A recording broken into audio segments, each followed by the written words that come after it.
Hello everyone, welcome to another episode of TCG Talk, back today with another video. And in today's video, we're going to be going over the most recent events that took place this past weekend. We had 3 total Battle Hardens and 1 Calling, with 3 Classic Constructed events and 1 Living Legend event. We're going to go over the final standings for each. Then we're going to take a look at Fablazing and look at the matchup data and see what decks are truly performing and why, and just kind of have some good discussion. So if you're new to the channel, welcome. Thank you so much for stopping by. Hopefully you enjoy your stay. If you're a long-standing supporter, thank you so much as always. Feel free to check out the Discord down below. I have a lot of good discussion in there. A lot of people have been really active, which has been really fun.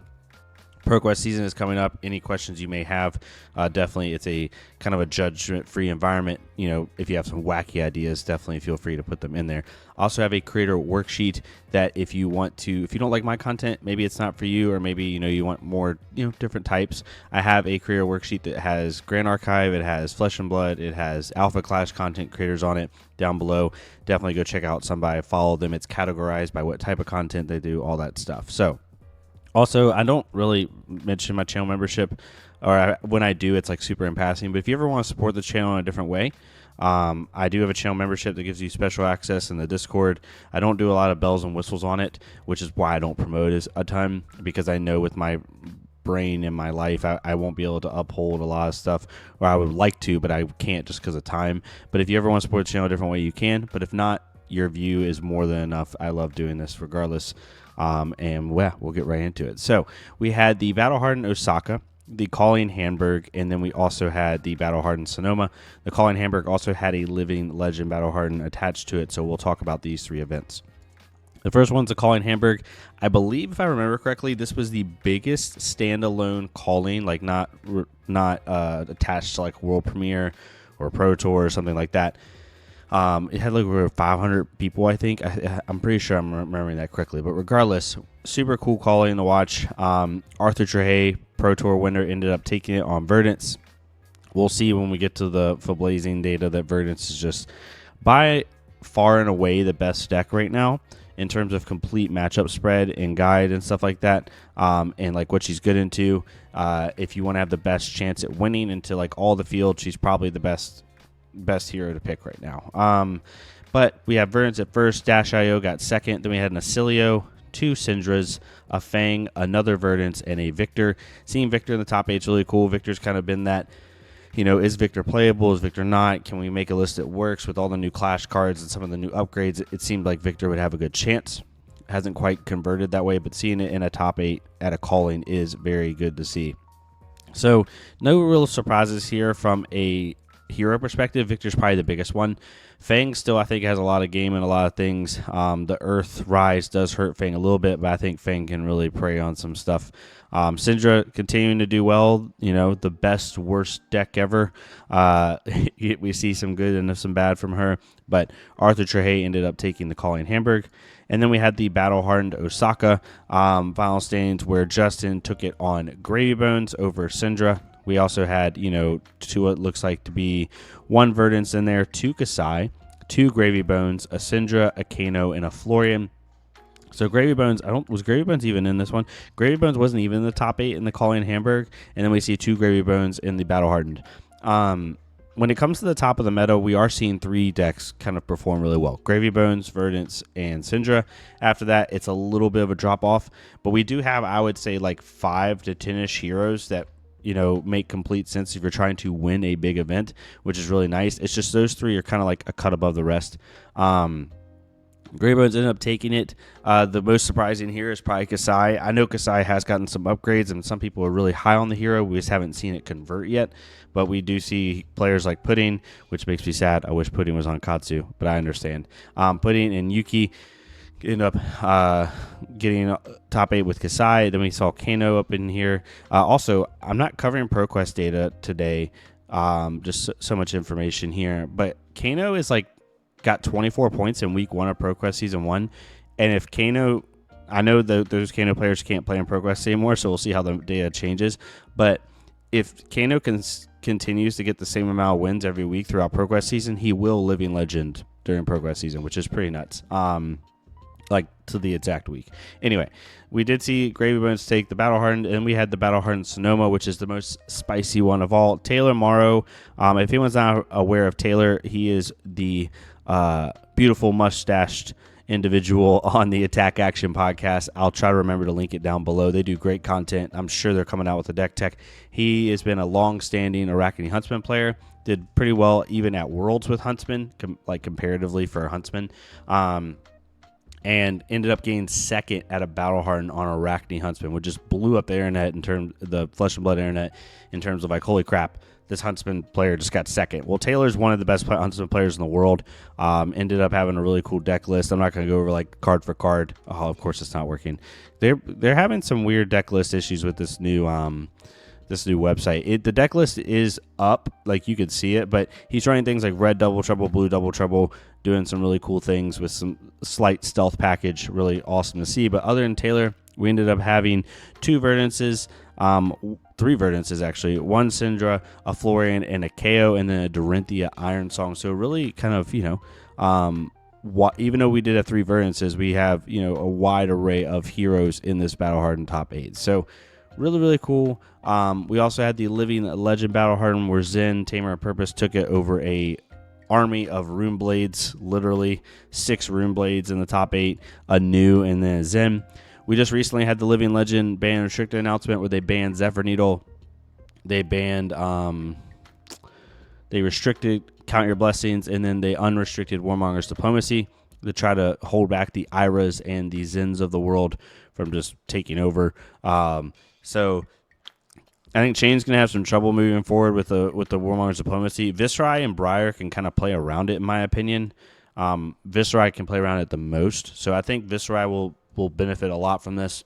News going to be heard a lot from CYB being gone, but I'm glad CYB is gone. I'm sorry. I know some people love CYB. I just don't think it should be in the game, but we have gone over that enough on this channel. So that is kind of how everything went down. And then we look at the full blazing data, right? So in this, I have, let me fix it here really fast. Professional YouTuber doing this on the fly. So we have the Battle Hardened Osaka, Battle Hardened Sonoma, and Calling Hamburg in this data set. And as you can see, Verdance is the highest win percentage deck at 609 matches. So she has the most matches played by, maybe Syndra's more. Syndra's at 821. Okay, so she has what looks to be the second most matches played by any hero and has the highest win percentage. That's pretty nuts. Like, for it to be literally the second most represented deck over 3 events and also have the first best win percentage, you're obviously, this is probably the best hero in the format. Now, she does have a pretty bad Gravy matchup. As you can see, over 3 events, she is 17 and 39 in a Gravy. That's 30%. So you're trying to hope to dodge Gravy a little bit. But other than that, if you look at her, it's so funny. She's 3 and 6 against Huntsman, which is hilarious. If other than Huntsman, if you don't want to count Huntsman, she is 50% or better into pretty much everything in the format. I mean, Dio's like one off other than Gravy. So basically, you're just saying, okay, do the best I can to Gravy, have a puncher's chance at winning, and then try to beat, and then just trounce everything else, right? She's 60% into the new KO, 70% into Dory. She's good, amazing into Victor, obviously, good into Acilio. Wins the Florian matchup 70% to 30, which is pretty nuts. 70-30 into Kasai. Like, you're seeing all these other like meta-like decks, right? 70% into KO. The list just goes on and on, right? So extremely good deck right now. Another interesting one is Dorinthia. We did see Dorinthia get top 8 at a Battle Hardened, and Dorinthia has a really good win percentage right now comparatively to the field. Her issue is she farms Gravies like it's nobody's business, but she is awful into Earth. She's 5 and 12 into Verdance and 3 and 7 into Florian over 3 events. So you're basically hoping that you can kind of prey on the Syndras, right? She's 72% in the Syndra. Prey on the Gravies a little bit and then hope to dodge Earth. But if you can, you have a good chance at making a good run. Gravy Bone's still doing really well at 55% win rate. Pretty much good into everything except Dorinthia and a couple of the aggro decks. But a lot of the top skilled players are on Gravy, which I think can elevate its stats a little bit more. And then we see Syndra. Syndra's like right in the middle. 821 matches played, 51% win rate, right? it's a deck that is so funny because people keep crapping on it. It keeps having like haphazard results, but it keeps putting up results regardless, right? The deck is extremely good. And Florian's another like highly represented deck. Florian has the 4th most wins in ProQuest season, but Florian has some really rough matchups overall. It's very difficult for the deck, as you can see. Like pretty bad into Gravy, obviously. Not great into Acilio, unfavored into Syndra. So it kind of preys on like one half of the meta and doesn't prey on the other half, which is probably why it's sitting where it is. So on and so forth. Some other really notable ones, I think, that I took a look at were, one, Arachne Huntsman being at 45% with 51 matches played. It's awesome to see. I don't care like where that sits in the meta. It's just this hero is normally like down here. So both in play and percentage. So to see it even that close is really, really cool. Even on Talishar, like online stats, it's the best win percentage it's ever had. So really cool to see that. Another interesting one is the Super Slam heroes. So the Super Slam heroes are not off to a good start. We have Pleiades at 37% win rate. Tough Nut is awful. Right now, Tough Nut's kind of like the worst one in general. Lyeth, not really overly played that much, but still not doing too great. And then I think RKO is probably the best one of the group. RKO actually has a pretty good win rate, and I think a lot of people are thinking RKO is going to be, I'm saying RKO, it's KO underhand cheat, is going to be one of the better heroes to come out. And I expect this hero to have a little bit more play in the coming meta. But yeah, not too crazy of a splash from the Super Slam heroes. Some other noble ones, poor Katsu down here. I still think Katsu's better than he's leading. I know I keep sounding like an old man yells at clouds with that, but I really do think Katsu's better than 38%. We had 2 Katsus win ProQuest this past week.